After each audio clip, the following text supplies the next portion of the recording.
Hey guys, welcome back. So as you guys notice, right now Iraq is in their Q2 period because their fiscal year goes from April through March. They've transitioned because they're coming out of the Chapter 7 sanctions. Okay? So their first half of their fiscal year goes April through September, second half goes October through March of next year. Now, if you noticed, prior to June, they were just coming out telling you they really needed to, do things to improve their economy, attract and promote investment, that kind of thing. Once, right at the end of June, kind of at the beginning of their Q2, which again started in July, they dialed in a little deeper on all of that and came out with the white paper. Remember, the white paper is the roadmap for the reform, or for the it's the roadmap for the whole rate change and the whole new economy structure.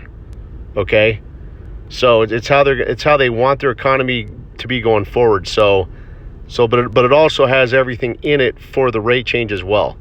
So let's look at this. And remember, guys, notice how they're doing all of this in their Q2 period, right before they're about to tentatively.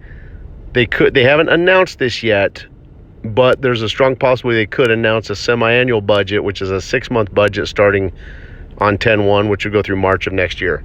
Okay, so here's an article for you guys about the white paper. Let's look at it. Al-Kadhimi, we have a plan to reform the financial and administrative system to free itself from oil slavery. Prime Minister Mustafa Al-Kadhimi said Tuesday that the government has a plan to reform the financial and administrative system to free itself from oil bondage. Okay? While stressing that independence on oil was a failed experience and put the state in constant embarrassment. Dependence on oil was a failed experiment, putting the state government in constant embarrassment, Al-Kadhimi said, adding that Iraq, to this point, is 95% dependent on oil, and this was reflected in the provision of liquidity when oil prices collapsed.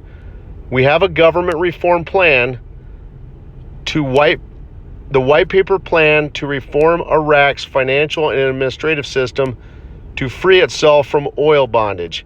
Al-Kadhimi said that the private sector, including agriculture, must take its role in building Iraq's economy and financial relationship with society and building jobs for citizens, and that one of Karbala's private sector factories has more than 1,000 citizens.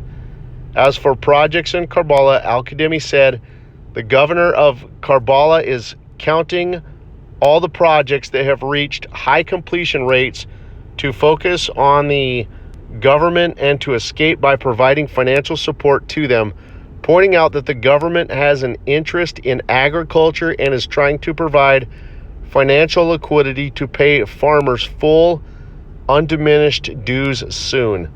Mismanagement is a kind of corruption, as putting someone in a position that is unable to manage leads to corruption and mismanagement, he said, adding that corruption is a challenge and we are serious about fighting corruption by withdrawing investment leave that some have received for many years and trading.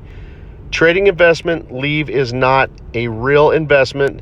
It is a game on the state, on the rights and funds of citizens, he said, adding that a serious investor will receive support and protection from the government and non-serious people will withdraw the leave from it.